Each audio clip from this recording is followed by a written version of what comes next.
Late fall muskies on the Canadian Shield. We're at Eagle Lake in Ontario out of Andy Meyer's Lodge. I got my friend here, Christian Laettner, Duke and NBA basketball star who loves living the muskie life. We're fired up for these late fall muskies, and the neat thing is we're here with my buddy Steve Herbeck. He's been fishing Eagle for years. He knows every rock in the place. He's going to show us where the fish are. Where is Steve, by the way? Oh, there he is. I'm right here. Oh, there's Steve. We'll show you the next bite. Just looking for the next bite, next bite, just looking for the next bite.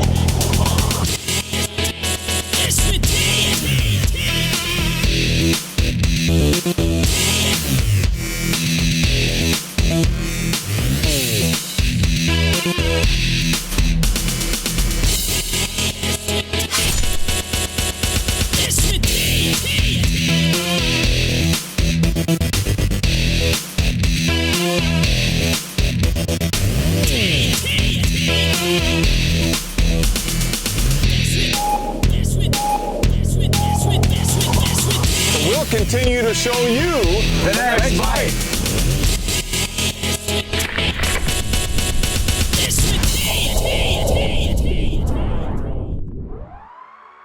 Eagle Lake of Ontario, Canada is a destination fishery for trophy muskies, and with its endless structure options, there is a little something of everything here for muskie anglers of all experience levels. Steve's working a lot of individual rock points and stuff where you're getting wind coming in and then also that transition into the calm areas. That's where we've been having some of the limited action we've had. A little pike to warm up. Just a little warm up here. Practice swing. Whether you're a professional muskie angler, professional muskie guide, or an NBA and Olympic basketball champion all-star whose professional passion has since turned to muskies. The only fish that are really moving are the ones that are serious, and I'll take that anytime, you know. Going along and all of a sudden I see Christian's rod load up. My first reaction is he's on the rocks because I could see with my polarized glasses a shallow rock ledge and way out there on the end of his cast. It's a muskie, Yep, it's not big, but it's a muskie. Oh no, it's a decent That's fish. a nice fish. And all of a sudden, typical of the fall deal, they started doing that rolling thing. That's one thing you got to watch out for because eventually they can roll in that line and roll right on up to your rod. So then I'm hollering at Christian, you know, be careful, don't let them roll up. Good job! Woo-hoo, baby! And of course, Pete said, oh, it's a little fish. And then I was like, no, it's a big one. Love it. I feel like a dwarf. Love it. I think you are. Shallower than is really expected. That one hit way out, which is doesn't happen a lot on Eagle. A lot of our fish are at the boat. Just want to show an example here. You see where those hook pieces are left? We'll pluck those out now, but the rest will all fall out. When a hook gets buried in that area there, you don't want to actually try and yank that out because you can damage that jaw flap. Yeah, the joint is right there too. Yeah, that joint is right there. So that's a hook that you should always cut out, even though technically it's not in a critical area. There you go. Oh yeah. Nice. Nice. Big red one. Eagle Lake. Hey, now we're talking. You want that nice long shot? There we get the long shot. One of the first and foremost things that I think that people coming up to the Canadian Shield to fish in the fall is there's so many spots. There's so many good looking spots. And generally what we do is we concentrate on island clusters, bars and reefs that are near the main basin. And again, the more complex the area, as the more it is like an amusement park, the more chances you're going to have numbers of big fish using the area at any one time. We look for bait fish staging nearby. It's always a good sign that, you know, muskies are going to be in the vicinity and using this, sliding in and out when the windows of opportunity, according to weather and moon phases and everything, open up for you. Because of the diversity of these systems, particularly Eagle Lake, be patient. Pick about 6 to 10 really good spots and fish those 3 or 4 times a day rather than fishing 30 spots once a day. And you will find that your productivity and your catch rates generally will go way up. The next bite is brought to you by Mercury, #1 on the water.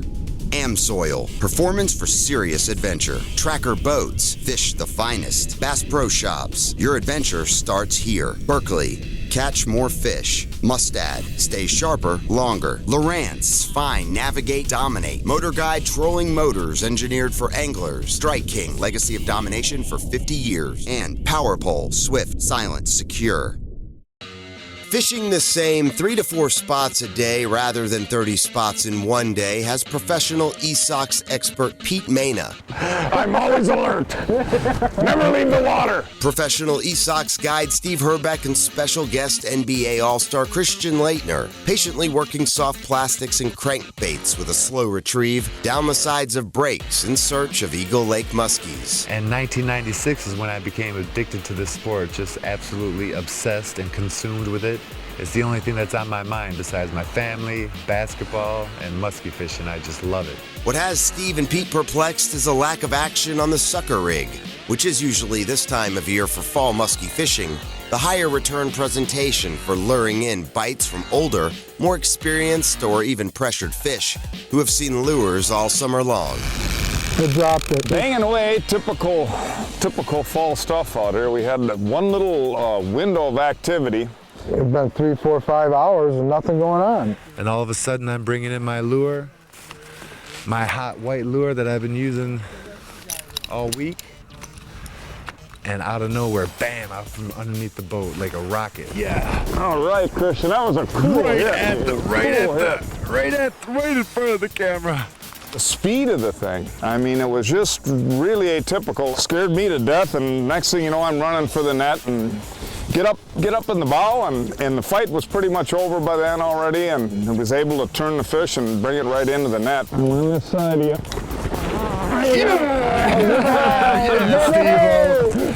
Boy, You have to check your luggage for that bait when you go home. I know. That is doing good, that bait.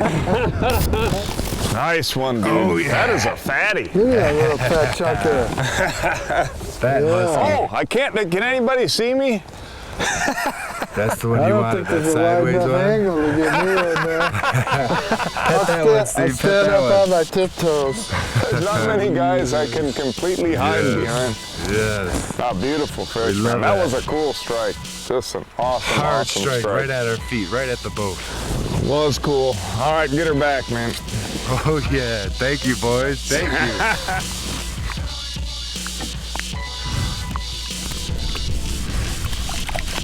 There he goes, nice and strong.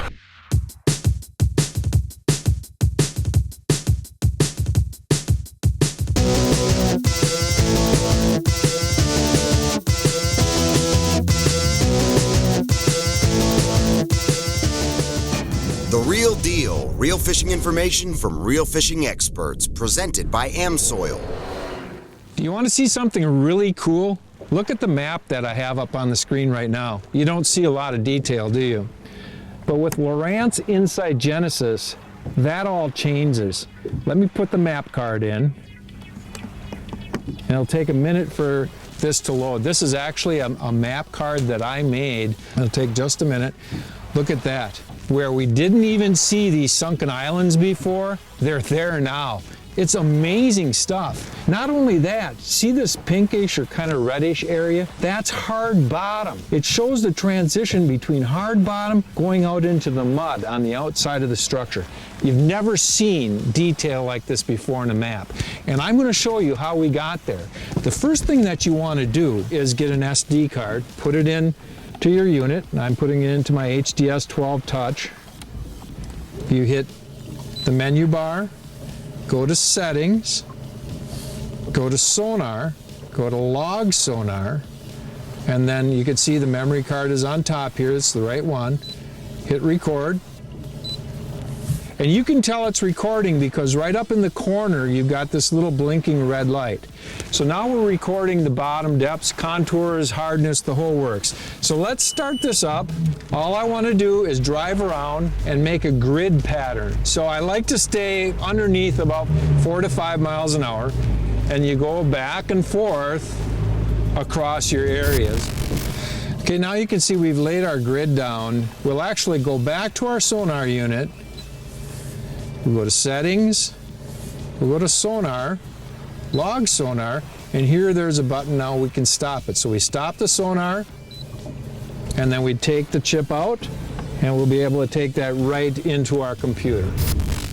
You want to take the log files that you just got from out on the water, bring them into your office, and go to Lowrance.com. Sign up for Insight Genesis. It's really easy. They'll walk you right through it. Once you're signed up for Insight Genesis, you can take the card and upload the log files into the computer. It takes a bit of time for these larger files to generate the map, so I normally will do that before I go to bed at night. In the morning, you can look and you'll have a generated map like we see on the screen here. Now, once you have that map, you can basically play with it. You can look at vegetation layers, composition layers, all those sorts of things. But I like to take it one step further. I joined the premium service, and what the premium service allows me to do is to basically take the map that I'm seeing on the screen and download it back to the chip. And I've got that information on the boat.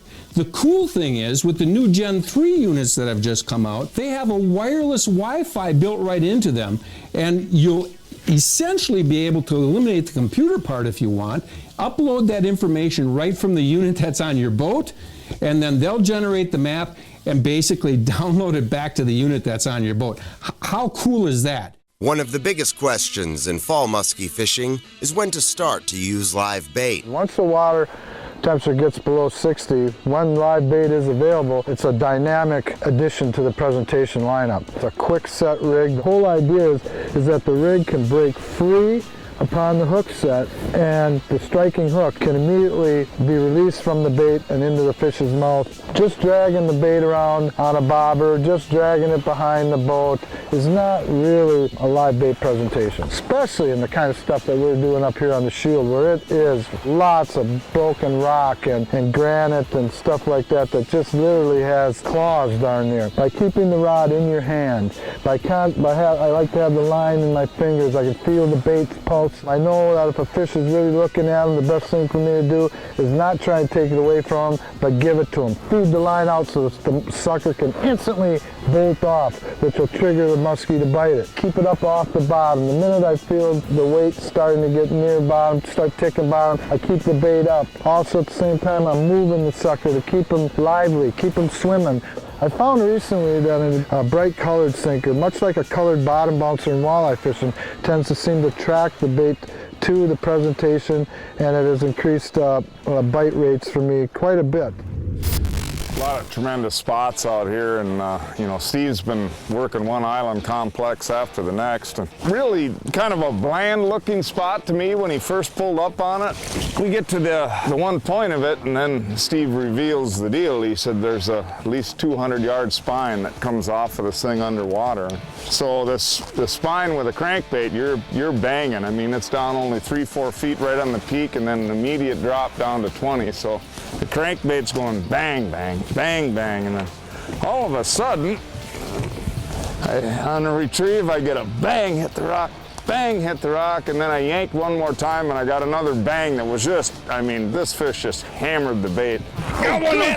Oh! Get the net, Steve! Get the net! I got it! I got it! I got it! I got it! Oh, it's a nice one, nice one. Starting to see some fish staging, some Cisco's and whitefish staging along the edges of these bars, so I thought, you know, the way they were acting, let's try a smaller bait. Pete put it on, really liked it, how easy it pulled. I was just glad Pete got one. Yeah, you are going to come around. Yeah, Pete. Way Nice. to go, big boy. Nice, congrats. Just a big, fatty Eagle Lake monster. Just really nice fish. Sometimes the elephants want the peanut. Yeah. The elephants want the peanut. We've been joking around about this all day. Great big lures, you know. And Steve's like, I got this little bitty white one you should try. I'm like, oh man, really? Sometimes they want the peanut.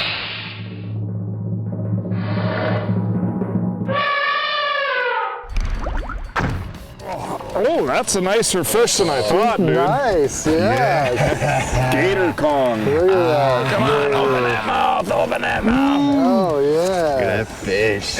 Eagle Lake. Yeah, that's a beauty, man. That's Yeah. actually a better fish than I thought. Yeah, Wow. yeah, That's a 4-footer, man. yeah. Nice, nice, nice, nice. Fish. All right, well, it's kind of heavy. I guess we get her back. Canadian Shield Lake, like Eagle here, late fall. Basics of the lures, there's no hard, fast rules, but soft plastics and crankbaits and possibly bigger jerkbaits. You generally want slower moving stuff.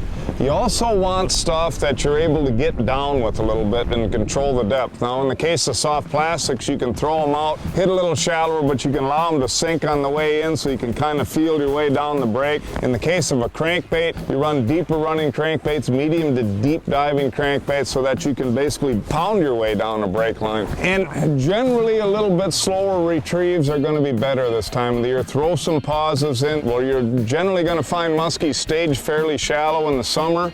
They're probably going to be down on the brakes a little bit. So what you want to do is do more of the summer type casting where you're throwing up real shallow, hitting that, coming across that sharp break, but also you want to be varying your angles as well and trying to hit a 45, maybe a parallel here, and work that bait, whether it be the crankbait or the soft plastic, kind of down that break. But that's the basics of late fall muskie fishing and how you attack things on a Canadian Shield lake like this.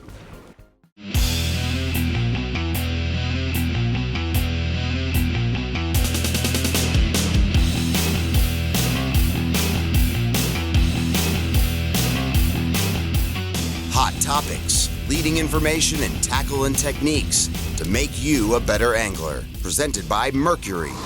I'm with Steve Miller, who's a senior category manager of pretty much all the engines here, and especially we want to talk about these new four-strokes, something that's built off the platform of that 150 four-stroke that's been so successful over the past few years. Well, totally, Chase. This is our new 7590 115 four-stroke. They are derived from the same architecture by design as our very popular 150 four-stroke. Our main focus on this product has been high displacement and lightweight. So if you take these 115s we're standing next to here, you know, it's class-leading displacement with 2.1 liters, but weight-wise, you know, almost a full 20 pounds lighter than our nearest competitor in the low-emission outboard world.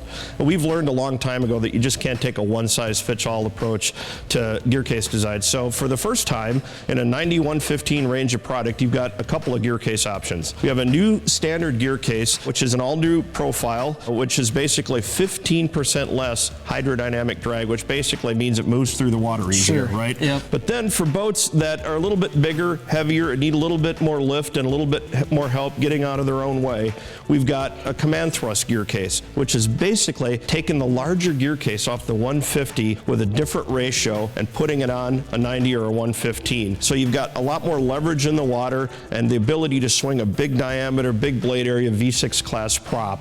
The valve trains on these engines are lash for life. They're maintenance free for life. Nobody else offers that, and it's a great cost of ownership improvement. And the nice thing is you can really tweak the performance out of these engines to get those boats to run great, so you can get to your spot quicker, better, and catch a lot more walleyes. Absolutely.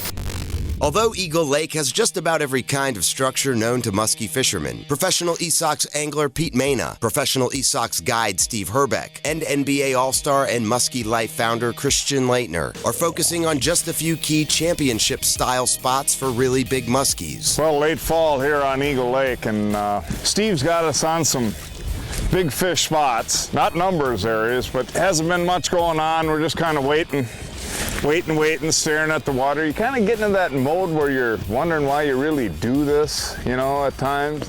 Well, you know, we got what I like to consider great fall conditions. You know, fall, I love north-northwest winds. They seem to be a feeding wind in the fall and not too, you know, overly strong, so we can still control the boat.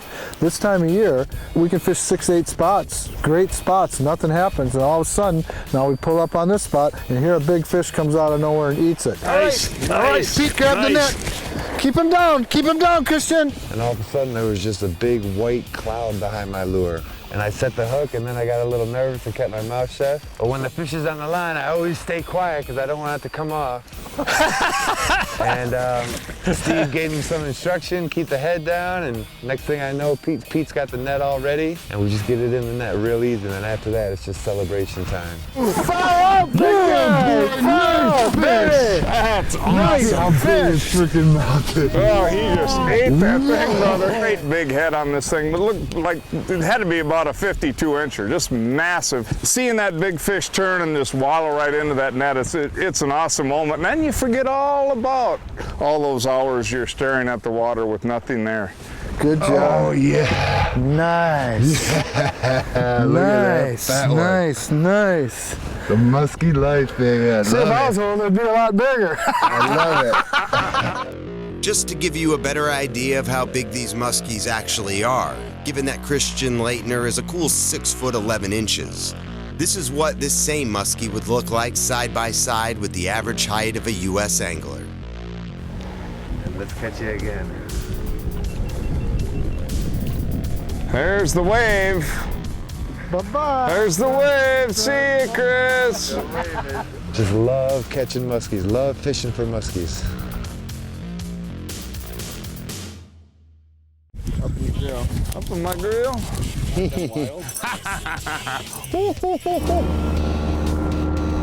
Talk about not seeing them coming. 5 or 6 different fish on this one spot here. My heart rate won't calm down. I don't think that's healthy. I don't think so either. I'm seeing ghosts, Herbie. Uh-oh. Oh, it's almost Halloween.